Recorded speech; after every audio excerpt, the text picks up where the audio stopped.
Hello and welcome back to my channel. आज की जो क्लास है उसका मेन टॉपिक है mechanism of reversible cell injury. आज के लेक्चर में हम रिवर्सिबल सेल इंजरी को कवर करेंगे, उसके बाद देन आगे डिटेल में इरिवर्सिबल सेल इंजरी को। तो स्टार्ट करते हैं। देखो, सबसे पहले आती है बारी डेफिनेशन की कि अगर रिवर्सिबल सेल इंजरी है तो ये क्या है, डेफिनेशन क्या बनेगी।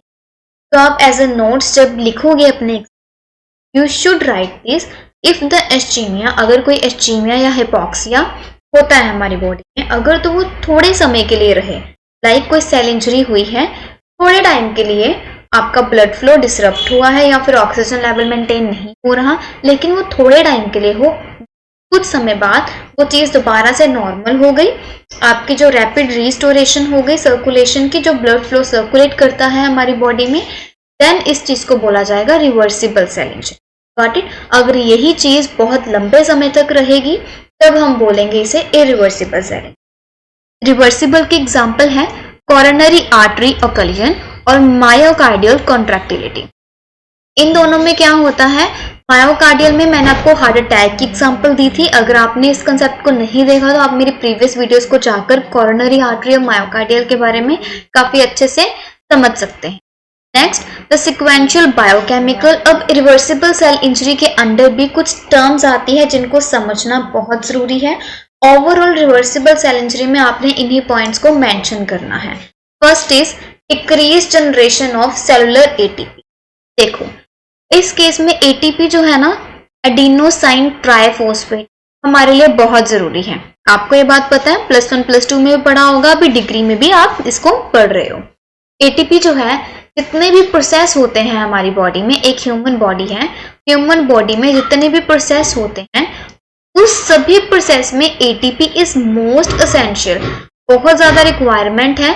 अब वो कौन कौन से प्रोसेस हो सकते हैं, अगर हमें लिपिड की सिंथेसिस करवानी है, ओके, ये देखो लिपिड या फिर प्रोटीन को सिंथेसाइज करवाना है या फिर सेल मेम्ब्रेन को बनाना है, सेल मेम्ब्रेन के लिए प्रोटीन, लिपिड, सभी चीजों के लिए एटीपी बहुत ज्यादा जरूरी है। अब ये भी आता कहाँ से है, इसको प्रोड्यूस करवाया जाता है एरोबिक और एनारोबिक प्रोसेस। एरोबिक प्रोसेस यानी कि ऑक्सीजन के प्रेजेंस में एक कोई प्रोसेस करवाना, anaerobic process in absence of oxygen, जिसमें जो ऑक्सीजन है उसकी एब्सेंस।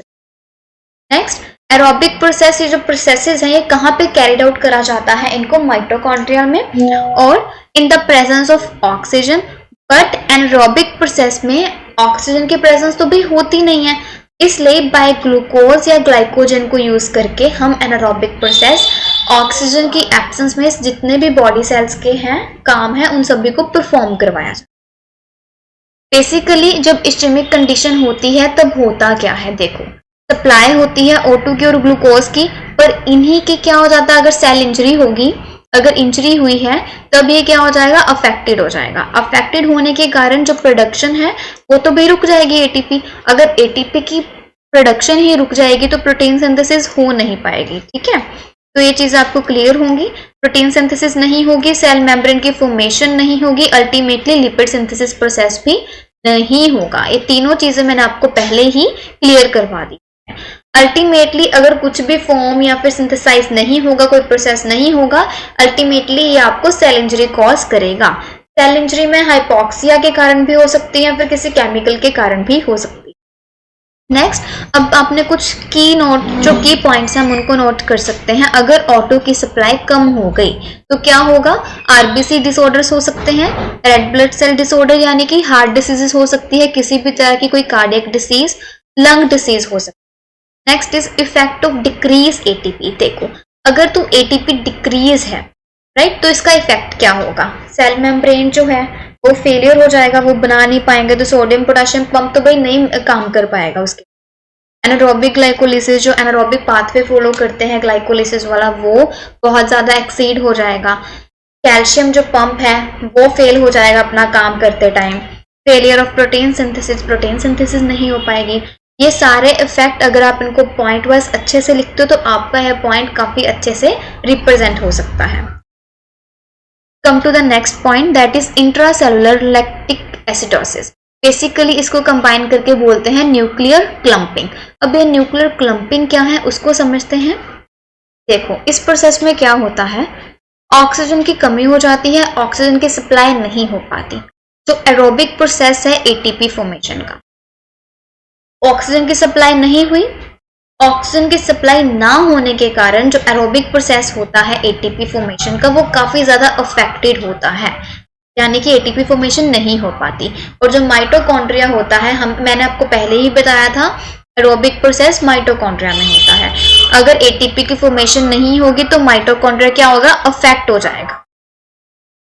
और अगर माइटोकॉन्ड्रिया ही काम करना बंद कर देगा तो क्या होगा, एनारोबिक ग्लाइकोलिसिस पाथवे है उसको फॉलो किया जाएगा। बट एरोबिक प्रोसेस नहीं हो रहा तो ऑब्वियस सी बात एनारोबिक प्रोसेस पर जाएंगे, उसके थ्रू हम एटीपी को प्रोड्यूस करेंगे। देखो भाई, एटीपी का प्रोड्यूस होना बहुत जरूरी है, चाहे वो एरोबिक प्रोसेस के थ्रू करवाओ या फिर एनारोबिक प्रोसेस के। एरोबिक प्रोसेस काम नहीं कर रहा इसलिए हमने एनारोबिक ग्लाइकोलिसिस को फॉलो किया, तो एटीपी प्रोड्यूस हो गया। अगर एटीपी प्रोड्यूस हो जाएगा तब क्या होगा, जो ग्लाइकोजन की रैपिड ग्लाइकोजन डिप्लेशन हो जाएगी और जो लैक्टिक एसिड है वो कम्युलेशन यानी कि वो इकट्ठा हो जाएगा। Got it. Ultimately intracellular acidosis in lower intracellular pH due to, इसके कारण क्या होगा, देखो ऐसा क्यों होता है, मैं दोबारा से एक बार आपको क्लियर करवाती हूँ ये पूरा पाथवे। सबसे पहले क्या होगा, ऑक्सीजन की सप्लाई कम होगी। ऑक्सीजन की सप्लाई कम होने के कारण क्या होगा, जो एरोबिक प्रोसेस है एटीपी फॉर्मेशन का वो क्या हो जाएगा, रुक जाएगा। ठीक है, और उसके कारण क्या होगा, जो माइटोकॉन्ड्रिया है यानी कि जो माइटोकॉन्ड्रिया है वो काम नहीं करेगा। देखो भाई, माइटोकॉन्ड्रिया पे था, उसने ही एटीपी को फॉर्म करवाना था, तो अगर वही काम नहीं करवा पाएगा तो क्या ये चीज पॉसिबल है, क्या एटीपी फॉर्म हो पाएंगे? उस टाइम पे हम एनारोबिक पाथवे चूज करते हैं। एनारोबिक पाथवे क्या, जिसके थ्रू ऑक्सीजन की प्रेजेंस नहीं होती है, यानी कि इन एब्सेंस ऑफ ऑक्सीजन में सारा प्रोसेस हमें करना पड़ता है। उसके बाद जब एनारोबिक प्रोसेस हम फॉलो करते हैं, एनारोबिक प्रोसेस से जो एटीपी है वो प्रोड्यूस हो जाते हैं एनारोबिक प्रोसेस के थ्रू। एटीपी प्रोड्यूस होने के बाद, जब एटीपी प्रोड्यूस हो जाएगा उसके बाद क्या होगा, तो रैपिड ग्लाइकोजन डिप्लेशन हो जाएगा। देखो, एनारोबिक जो ग्लाइकोलिटिक पाथवे था, अब उसने क्या किया, एटीपी को प्रोड्यूस करवाया। वो तो भाई एटीपी को प्रोड्यूस करवा रहा है, ठीक है, उसने अपना काम कर दिया, लेकिन इसके कारण क्या होगा, रिजल्ट क्या मिलेगा हमें, रिजल्ट क्या होगा, जो रैपिड बहुत जल्दी से जो ग्लाइकोजन है वो डिप्लीट हो जाएगा। देखो भाई, ग्लाइकोलिसिस यूज कर रहे हैं, ग्लूकोज का यूज कर रहे हैं, ठीक है, उससे ग्लाइकोजन बन रहा है, तो अल्टीमेटली जब उसको यूज करेंगे एटीपी बनाने के लिए कितना ज्यादा ग्लाइकोजन लगेगा और ग्लाइकोजन खत्म होता जाएगा और जो लैक्टिक एसिड है वो वहां पे इकट्ठा होता जाएगा। उसके कारण क्या होगा, it lower intracellular pH due to, अब क्या होगा, ग्लाइकोजन की तो भाई खत्म हो गया, लैक्टिक एसिड बहुत ज्यादा वहां पे इकट्ठा होता जाएगा। इस केस में ये क्या करता है, जो इंट्रासेलुलर पीएच है, जो सेल का अंदर का पीएच है वो लो हो जाता है। वो किसके कारण होता है, इंट्रासेलुलर एसिडोसिस के कारण। जो एसिडोसिस होती है उसके कारण पीएच भी लो हो जाता है। अल्टीमेटली क्या होगा, क्लम्पिंग हो जाएगी न्यूक्लियर क्रोमेटिन्स की। इंट्रासेलुलर पीएच किससे लो होगा, जब रैपिड ग्लाइकोजन डिप्लीशन होगी। और ये क्यों होता है, क्योंकि इंट्रासेलुलर एसिडोसिस हो जाती है सेल में। आफ्टर दैट इससे क्या हो जाता है, क्लम्पिंग हो जाती है न्यूक्लियर क्रोमेटिन की, जो क्या रिलीज करता है, जो लाइसोसोम रिलीज करता है। और जो सेल की डाइजेशन है, सेलुलर डाइजेशन, जो चीज को डाइजेस्ट करने के लिए हेल्प करता है, वो उसको क्या करेगा, ट्रिगर करेगा। ट्रिगर मतलब एनहांस करेगा। ये जो सारा पार्ट है एज अ फ्लो चार्ट, ये सब कुछ आएगा इंट्रासेलुलर में। Next, third one is damage to plasma membrane pumps. Hydropic swelling क्या है और बाकी मेम्ब्रेन चेंजेस कौन कौन। देखो, कॉन्टिन्यूस रिपेयर के लिए अब डैमेज टू, देखो इतना कुछ हो रहा है, हमें ऑक्सीजन अच्छे से मिल नहीं रही, उसके साथ साथ बॉडी को कॉन्टिन्यूस रिपेयरमेंट भी तो चाहिए ना। ऐसा तो नहीं है ना कि कॉन्टिन्यूस रिपेयर हमें करना पड़ेगा साथ साथ। तो जो प्लाज्मा मेम्ब्रेन होता है वो बहुत ज़्यादा ज़रूरी होता है कॉन्टिन्यूस रिपेयर के लिए।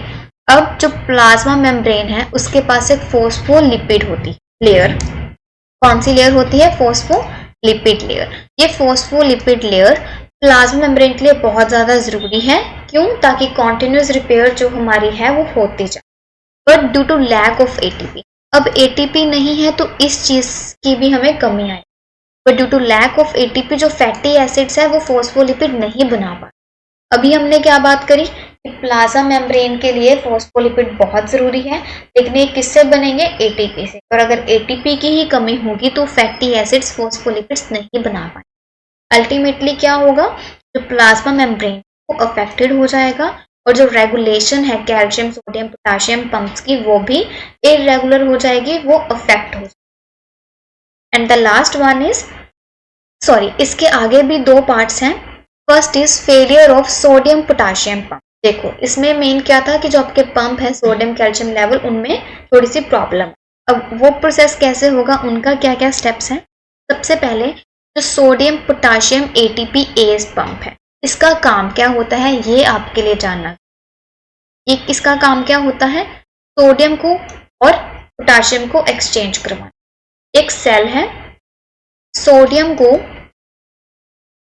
और पोटाशियम, ये दो चीजें, इन दोनों चीजों एक पंप में है, एक्सचेंज करता है सोडियम को अंदर से इनसाइड टू आउटसाइड लेकर आता है और पोटाशियम को आउटसाइड टू इनसाइड लेकर आता है सेल के।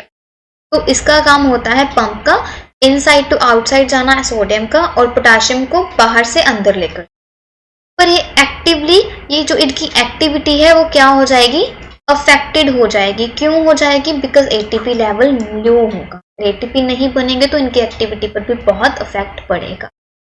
अब Na+ क्या करता है, ये सेल के अंदर ही इकट्ठा रहता है। अब देखो इसका काम क्या होता है, अंदर बाहर करते रहना, ठीक है, यानी कि सोडियम को बाहर करते रहना इनसाइड टू आउटसाइड, पोटाशियम को आउटसाइड टू इनसाइड।